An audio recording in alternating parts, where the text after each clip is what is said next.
Presented by KR Film Sahibganj.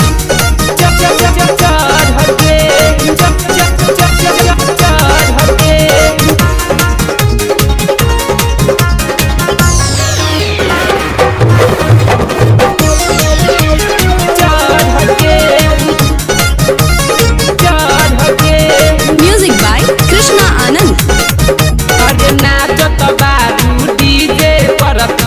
Kamariya अपन झोर के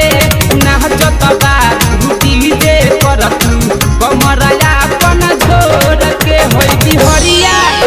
बिहरिया छोड़ी ना गोरी होई कोरा चल के होई बिहरिया छोड़ी ना गोरी ढोली कोरा में चढ़ के नाचत बारू डीजे पर तू कमरया अपन झोर के नाचत बारू डीजे पर तू कमरया अपन झोर के होई बिहरिया छोड़ी ना गोरी होई कोरा में चढ़ के होई बिहरिया छोड़ी ना गोरी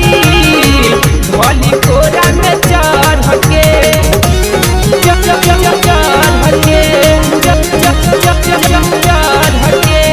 Recording by Krishna Digital Recording Studio Sahibganj.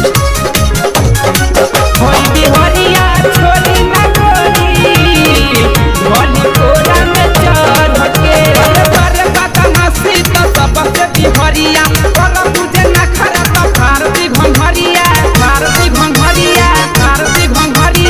पर बदमाशी तो सबसे बिहरिया कर तुझे ना खरा तो भारती घंघरिया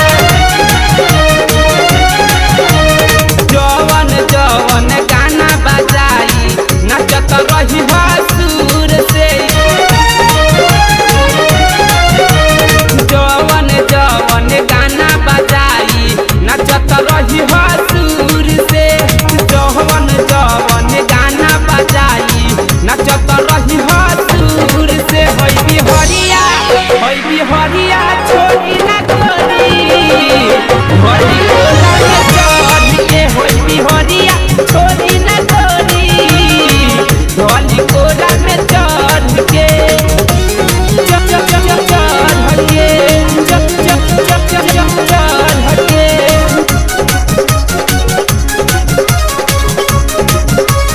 होई बिहरिया छोड़ी ना गोरी ढोली कोरा में चढ़ के सच कहता रे बंटी बिहारी मुंजिन मतलब भी तोहे घरिया खबारी सच कहता रे बंटी बिहारी मुंजिन मतलब भी तोहे घरिया खबारी सुनील सरगम बैठल बारे देखया के यादोर के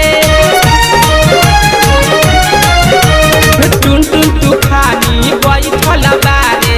देखया के यादोर के टुन तूफानी बैठल बारे देखया के यादोर के होई बिहरिया छोड़ी ना गोरी होई कोरा में चढ़ के होई बिहरिया छोड़ी ना गोरी ढोली कोरा में चढ़ के नाचत बारू डीजे पर तू कमरया अपन झोर के नाचत बारू डीजे पर तू कमरया अपन झोर के होई बिहरिया छोड़ी